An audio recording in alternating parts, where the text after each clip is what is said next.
Aling Sonya, pabili po ako. O, Bebang, anong bibilin mo? Ano kayang bibilin ko rito? Ay, ayun! Dami mo! Gusto ko yun! Kasi hindi ko pa ito natitikman. Aling Sonya, magkano po itong gummy worm? Piso isa lang, Bebang. Magkano bibilin mo? Piso isa? Ang mura naman. Aling Sonya, bibili po ako ng 20 pesos na gummy worm. Okay, wait lang. Kukunin ko.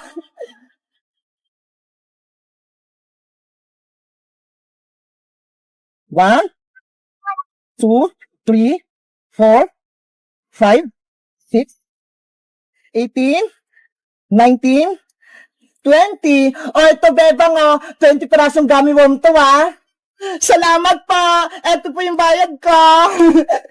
Salamat din. Wow! Ang lambot naman itong gummy worm na to. Panigurado masarap to. Bebang, ano yung hawak mo? Bayang, bumili ako ng gummy worm. Eto ho, ang cute, mukhang masarap. Ano? Bumili ka ng gummy worm? Hindi mo ba alam? Hindi nakakain yan. Hala, bakit naman, Boyong? Masarap nga daw to eh. Kasi, ang gummy worm, gawa sa pinatuyong uod. Yung anak ng paru-paro, kahapon nga may nakita ako eh. Totoo ba? Sa Caterpillar gawa yung gummy worm? Oo, tignan mo, mukhang uod yung hawak mong gummy worm. Oo nga no, kawawa naman sila. Hindi na nga lang din ako kakain ng gummy worm. Ang maganda mong gawin, ibigay mo sa akin yan, Bebang. Bakit mo naman kukunin, Boyong? Siguro, ikaw yung gustong kumain nito. Hindi hindi nga ako kumakain yan eh. Eh anong gagawin mo rito sa gummy worm? Itatapon ko rin sa sapa para wala nang makakain yan. Ganun ba? O sige, ikaw na magtapon nito, Boyong. Okay.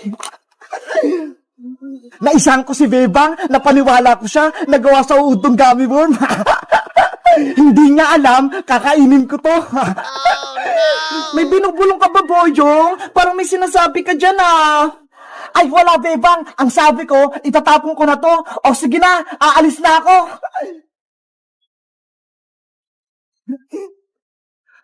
Ayun, wala na si Bebang. Hindi niya na ako makikita. Kakainin ko na tong gummy worm. Hi, Bayang Butike! Akala mo, mautakan mo si Bebang, Princess, anong ginagawa mo dyan? Pinagmamasdan kita. Kanina pa, kakainin mo pa yung gummy worm ni Bebang, Ang sama mo talaga. Princess, huwag kang maingay. Niloloko ko lang si Bebang para hindi niya kainin tong gummy worm niya. Tignan mo, binigay niya sa akin to. Gusto mo, maghati tayo? Idadami mo pa ako sa kalokohan mo? Akin na yan! Hoy, Princess! Akin yan! Bebe! Si Bayang Butike, hindi makakatikim ng gummy worm! Ano ba yan? Ito lang natira sa akin. Bebang! Napawi ko na yung gummy worm mo mula kay Boyong! Princess! Sabi ni Boyong, gawa daw sa uod yan! Sinungaling lang si Boyong! Gusto niya, siya lang kakain nito! Eto na, Bebang, ibabalik ko na sa'yo! Ayoko na kainin yan, Princess! Baka gawa sa Caterpillar yung gummy worm eh! Pagkain talaga to, Bebang! Tignan mo, kakainin ko! Ang sarap-sarap! Ang tamis-tamis! Tignan mo! Guys, nakakain na ba kayo ng gummy worm? Sabi kasi ni Boyong, gawa daw to sa uod. Totoo ba? Mag-comment lang kayo kung nakakain na kayo nito. Bye-bye!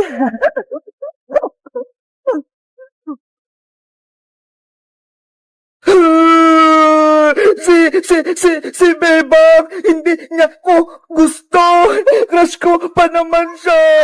Kasalanan ko ni Boyong. Kinuha yung mga chocolate ko. Totoch, ano nangyari sa'yo? Bakit ka umiyak dyan? Princess, si Boyong, kinuha niya yung mga chocolate na ibibigay ko sana kay Bebang. Ano? Chocolate? Kinuha ni Boyong Butike? Oo, kaya yun, hindi ako nagustuhan ni Bebang. Nasaan yung Boyong Butike na yon? Bawiin natin Totoch yung chocolate mo. Sayang yon. Doon, tumakbo siya. Kuha yung mga chocolate ko. Tara, samahan mo ako. Kukunin natin yung chocolate mo. ikaw yung haharap kay Boyong, Princess, kasi takot ako kay Boyong, eh. Oo, akong bala sa'yo. Lagot sa akin yung Boyong Butiki na yan. Tara na. Ang sarap-sarap ng chocolate ni Totos. Ang tamis-tamis. Princess, ayun si Boyong, kinakain yung mga chocolate ko. Hay, Boyong Butiki! Anong kailangan mo, Princess? Kinuha mo rin yung chocolate ni Totos? Oo, bakit? Aangal ka ba? Ikaw? Anong ginagawa mo, Princess? Sumusobra ka na, Boyong, pati si Totos, binibuli mo? Ang tapang ni Princess. Princess, bitawan mo ko! Ibalik mo muna yung mga chocolate kay Totot. Ibibigay niya yan kay Bebang, eh. Tapos kinuha mo? Oo na! Ibabalik ko na tong mga chocolate! Totot, kuharin mo! Bilis! Princess, bitawan mo na ako! Nakitotos na yung mga chocolate! Sa susunod, naguluhin mo ba si Totot? Lagot ka na sa akin! Naiintindihan mo ba? Oo, hindi ko na siya guguluhin! Promise yan! Mabuti naman kung ganon! Aray ko! Ang lakas ni Princess! Totot, tara na! Balikan natin si Bebang! Ibigay mo na yung regalo mong mga chocolate! Sige! At ikaw naman, Boyong Butiki, umuwi ka na! Oo, uwi na ako! Natakot sa akin si Boyong! Totot, antayin mo ako! Bebang! Bebang! Bebang! Lumabas ka dyan! May sasabihin daw sa'yo si Totots! Totots! Ikaw na naman! Bebang! Sana tanggapin mo na tong mga chocolate na bigay ko sa'yo para magustuhan mo na ako! Ayi! Ang sweet ni Totots! Totots! Pasensya ka na! Hindi ko matatanggap yung mga chocolate mo! Oh no! Kasi, sabi ni nanay, mag-aral daw muna ako. Wala daw munang crush. Kaya hindi mo na kita sasagutin. Friends na lang muna tayo. Nako, sayang naman yung mga chocolate, Bebang. Binawi ko pa naman yan kay Boyong. Hindi na ako makakaingi sa'yo. Totots, sorry talaga ha. Pero hindi talaga pwedeng may manligaw sa akin eh. Okay lang, Bebang. Tanggap ko desisyon mo. At least, alam ko na wala akong pag-asa sa'yo. Salamat, Totots. Naintindihan mo ako. Princess, sa'yo na lang tong mga chocolate ko. Ikaw na lang reregaluhan ko. Kasi ayaw ni Bebang eh. Talaga, Totots? Sa akin na yung mga chocolate mo? Oo, kasi ikaw na yung bagong crush ko. Kasi ang tapang mo eh. Nilabanan mo si Boyong. Naku, wala yun. Pero akin na yung mga chocolate mo. Aye, kinikilig si Princess. Totots, wala nang bawian ha. Baka kunin mo ba tong mga to? Favorite ko pa naman yung mga chocolate. Bukas, bibigyan ulit kita, Princess, ha? Mga pagkain. Wow! Bibigyan mo ba ako bukas, Totot? Yahoo! Marami na akong pagkain! ang cute mo, Princess, kapag masaya ka. Guys, si Totots, may bagong ng crush, si Princess. Sa tingin nyo, bagay mo silang dalawa? Mag-comment lang kayo kung gusto nyo ng part 4. Bye-bye! Oh no! Maria, halika na rito sa kusina. Kumain na tayo. Wait lang, Bebang. Tapusin ko lang itong winawalis ko. Ang sipag mo naman. Ikaw lang nagbibisito sa bahay. Tapos pinagluto mo pa ako ng almusal.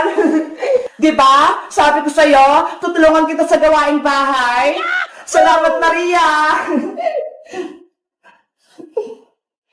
Bebang! Tara na sa school! Malilate na tayo! Sino kaya yun? Si Princess Bungengi lang pala.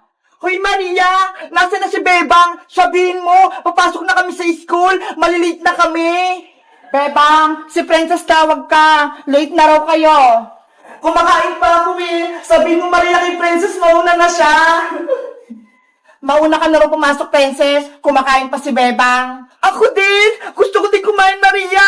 Papasok na ako sa loob, ah! Oh no! Hoy, Princess! Ang dumi ng paa mo! Linisin mo na yan, Maria! Ang hirap-hirap paglinis eh! Tapos nagkalat-kalat ka lang! Wow! Hala, Princess! Kinain mo yung ulam na prito itlog ni Maria! Wala nang natira! Kay Maria pala itong itlog! Sorry! Hindi ko sinasadyang kainin! Ang sabihin mo, Princess, pinahirapan mo talaga ako. Kapag bumalik lang si Mami, isusumbong kita. Hindi na babalik si Aling Margaret, no? Nasa barangay na yon. Yun ang akala mo. Mamaya, uwi na rito sa bahay nila Bebang si Mami. Princess, tara na nga sa school. Inaaway mo pa si Maria eh. Okay, salamat sa pagkain. Maria, ikaw na maghugas itong pinggan, ah.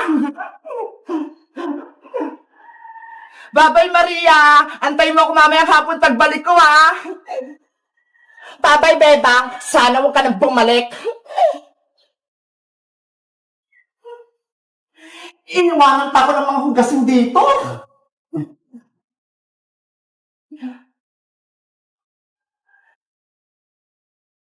Ano ba yan? May kumakapok agad?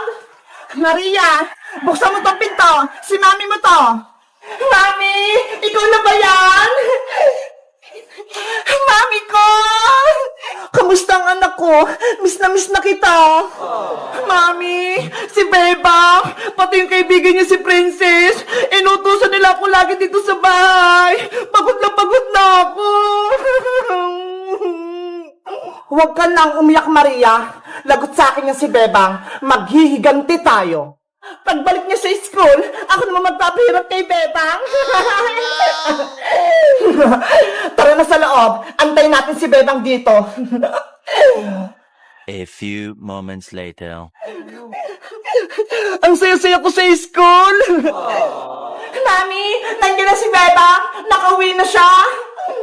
Humanda siya sa akin. Oh no! Maria! Buksan mo na yung pinto! Nandito na ako! Maria! Hello guys! Magandang araw! Ako si Bebang! Ang tagal ni Maria buksan yung pinto! Bakit kaya? Sa tingin nyo, papasok ba ako sa loob ng bahay namin o hindi na? Mag-comment lang kayo para sa part 2! Bye-bye!